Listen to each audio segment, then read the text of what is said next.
کو سمجھو، اس کو سمجھو، آنا کیا ہے، اس کی شان کیا ہے۔ بے شک ہوا کیا تھوڑی دیر بعد دستک ہوئی، نماز مغرب ادا کر چکے نا، دستک 3 دن کا ہی کھانا واپس۔ اصل جملہ یہ ابھی تم نے اٹھ کے سبحان اللہ کہنی ہے جو جملہ کہنے لگا۔ فرمایا خیریت ہے، فرمایا واپس کر لیں۔ تھوڑی دیر بعد حضور آ گئے، مسکرا رہے، فرمایا علی 3 دن کیا ہوتا رہا؟ سارا واقعہ سنایا۔ میں ہاتھ جوڑنا چاہتا ہوں ان سادات کی بارگاہ میں جنہوں نے یہ مجلس سجائی، اللہ ان کی قبول فرمائے۔ بس جملہ سادات کی نظر کر رہا ہوں کیونکہ سادات سے یہ سائن، یہ کسی اور گھرانے کی بات نہیں ہے۔ فرمایا علی، فاطمہ، حسن، حسین، جانتے ہو یہ یتیم، فقیر، مسکین، مسافر بن کے کون آیا ہے؟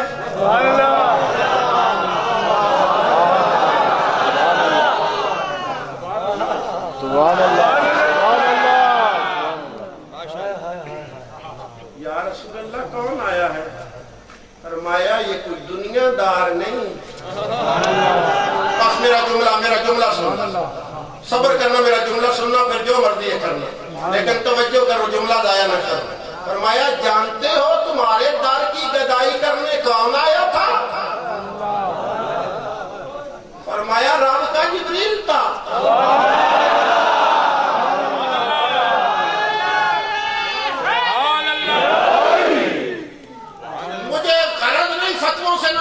کو مانتا ہوں جس کا جی چاہے فقیر پہ فتویٰ لگا دے، کیونکہ مجھے کلمہ مولویوں نے نہیں پڑھایا، میرا نشاہ نے پڑھایا ہے۔ اب جملہ سن میرا، میں نے کہا جس کے در کی گدائی پہ جبریل ناز کرے گا، تبلیغ الاسلام کے میں ناز کرے۔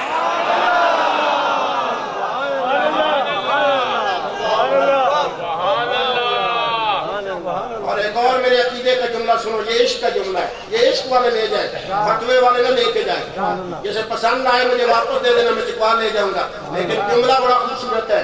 بنی اسرائیل والے تھے نا، نبی کے پاس آ گئے، انہوں نے کہا بھوک لگتی ہے، نمازیں آپ پڑھاتے ہیں، روزے رکھواتے ہیں، کام ہم سے ہوتے نہیں ہیں، کھانا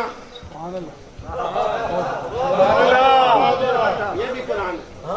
فرمایا کھانا، فرمایا نمازیں روزے میرے اعتماد تم پر ہو، کھانا عرشوں سے آ کر آتا رہا کہ نہیں آتا رہا؟ بس بنی اسرائیل اور آل محمد میں یہی فرق ہے، بنی اسرائیل کو بھوک لگے تو کھانا عرشوں سے آتا ہے، اور عرشوں کے کھانے سے بنی اسرائیل پلتی ہے۔ مجھے جملہ کہنے دیجیے، فاطمہ کا دار وہ ہے جس کی خیرات سے عرش والے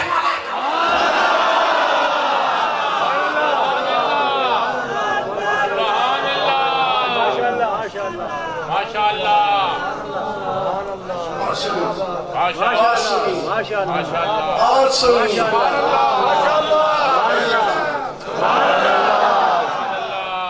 رٹا نہ لاتے ہیں، کالا رسول اللہ ٹاٹتے بے کے پڑی۔ سنو حضرت عائشہ، سبحان اللہ، سبحان اللہ، جس کی ماں یا تو سبحان اللہ، وہ صدیقہ کائنات، سبحان اللہ، صدیقہ کائنات، سبحان اللہ، محبوبہ محبوب خدا، سبحان اللہ، ام المومنین، سبحان اللہ، ہائے ہائے۔ میں بات پکی کرنے کے لیے پہلے صدیقہ کی ایک جملے میں شان بیان کرتا ہوں۔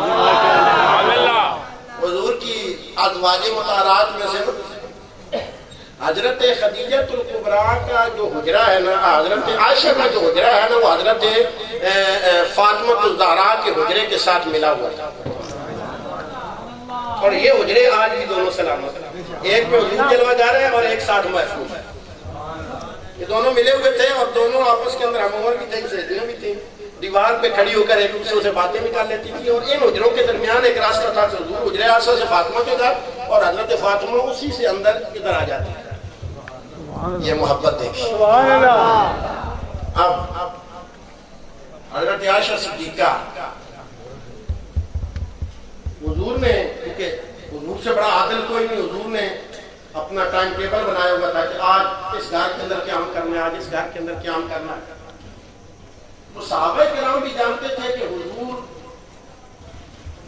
کی ازواج میں سے حضرت صدیقہ کا بڑا مقام ہے، تو جس دن حضور حضرت عائشہ کے گھر ہوتے نا تو زیادہ طائف صحابہ بھیجتے تھا کہ حضرت عائشہ خوش ہوگی تو سرکار خوش ہوں گے۔ اب باقی ازواج مطہرات نے یہ بات محسوس کی نا تو انہوں نے ڈائریکٹ تو سرکار سے بات نہیں کی، آپس میں مشورہ کیا کہ صحابہ کرام سارے تحفے ادھر بھجوا دیتے ہیں، جب حضور ہمارے گھر میں ہوتے ہیں تحفے کم آتے ہیں، یہ ایک تربیت کے لیے اس مزاج سے سنیے سبھی۔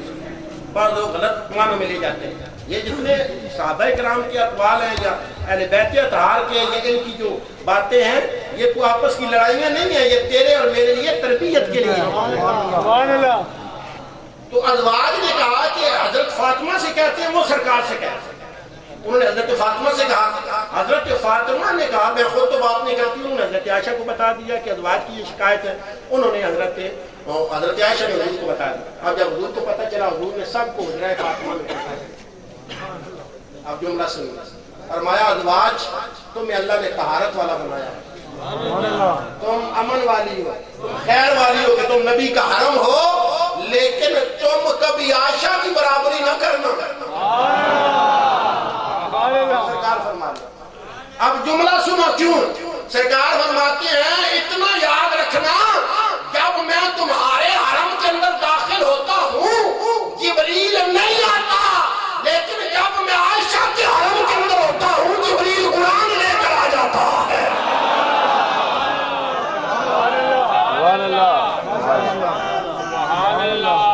اب جس کی یہ شان ہو اس کے لبوں سے فاطمہ کی شان سن۔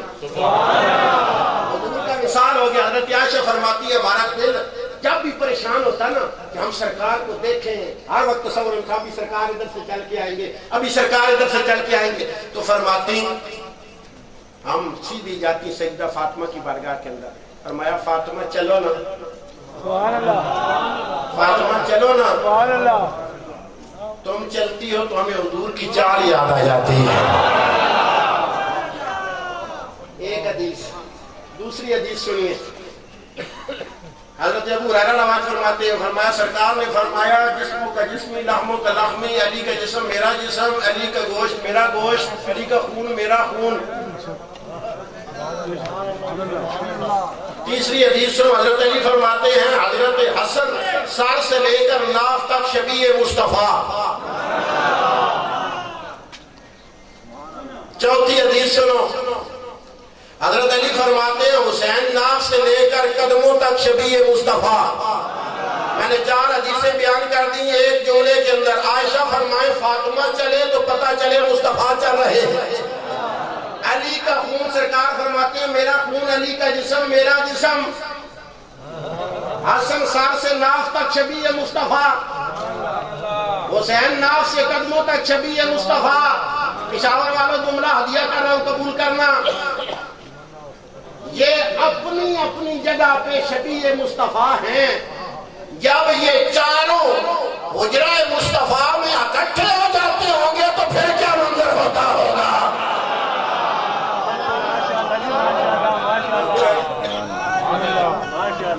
تو جب یہ چاروں اکٹھے ہوتے ہوں گے تو جمال مصطفیٰ بن جاتا ہے۔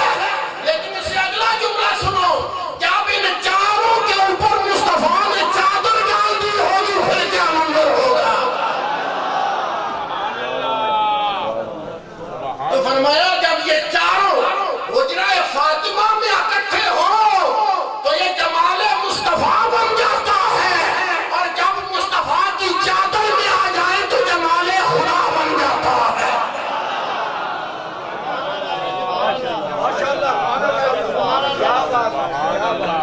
آپ نے بڑا سنیے،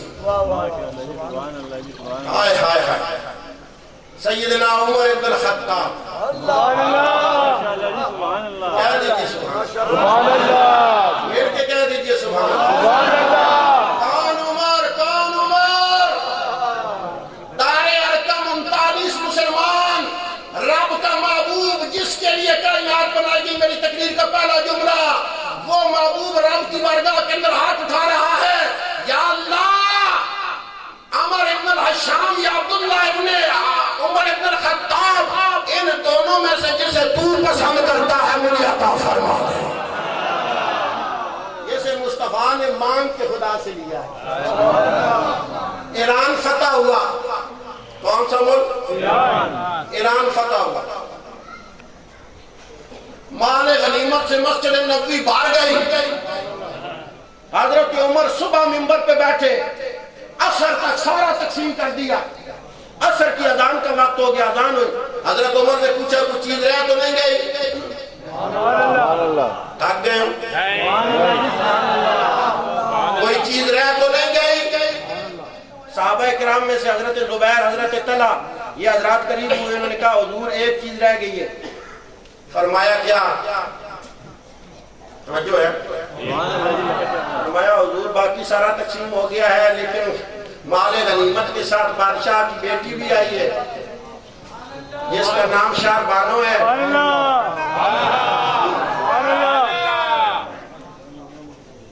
کہا اس کا فیصلہ نماز پڑھ کے کرتے ہیں حضرت عمر کھڑے ہو گئے مسلح پہ مدینہ سارا اکٹھا ہے تو کیا علی نہیں ہوں گے حسنین نہیں ہوں گے نہیں سمجھ آئی تم میں 1.5-2 گھنٹے سے حسنین کی شان بیان کر رہا ہوں لیکن ہاتھ جوڑ کے کہہ رہا ہوں اور حسنین کی شان ورا ہے لیکن اتنا تو سمجھ جس کے پیچھے حسنین کھڑے ہو کے کہیں پیچھے اس امام کے اس کی شان کیا ہوگی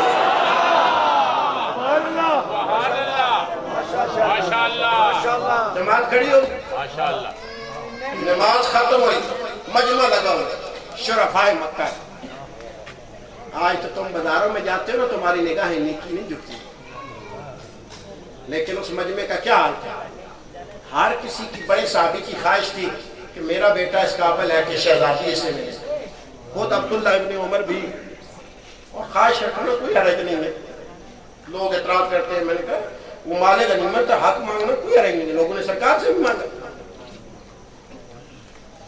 جب آپ کے سامنے پیش کیے گئے فرمایا میں اپنی عدل والی چادر پہ دھبا نہیں لگانا چاہتا شہر بانو بے شک قیدی ہے لیکن بادشاہ کی بیٹی ہے اور بادشاہ کی اولادیں بادشاہوں کی طرح پلتی ہیں وہ کسی کی پابندی کی قائل نہیں ہوتی وہ ساری زندگی اس کی خراب گزرے گی فرمایا جتنا مجمع ہے نگاہیں نیچی کا واہ عمر تیری امامت واہ عمر تیرے مقتدی عمر نے ایک جملہ کہا خبردار کسی کی نگاہ نہ اٹھے بی بی شہربانو کو کہو میں ابن عساکر کا حوالہ پیش کر رہا ہوں جو ابن عساکر نے جملے لکھے میں وہ پیش کر رہا ہوں فرمایا ساری نگاہیں نیچی کرنا کوئی اوپر اٹھا کر آنکھ نہیں دیکھے گا سب نے نگاہیں جھکائیں فرمایا بی بی شہربانو کو کہو پردہ کر کے آئے عرب کے خوبصورت نوجوان بیٹھے ہوئے بی بی شہربانو کو میں اختیار دیتا ہوں جس کے سر پہ ہاتھ رکھے گی میں اسے اس کے حوالے کر دوں میں دیکھنا چاہتا ہوں کہ بادشاہوں کی پسند کیسی ہے میں دیکھنا چاہتا ہوں بادشاہوں کی پسند کیسی ہوتی ہے اب عمر منبر پہ بیٹھے ہیں سب کی نگاہیں جھکی ہیں بی بی شہربانو آئی بی بی شہربانو نے ایک نظر ماری اب نسل والے ہی نسل والوں کو پہچانتے ہیں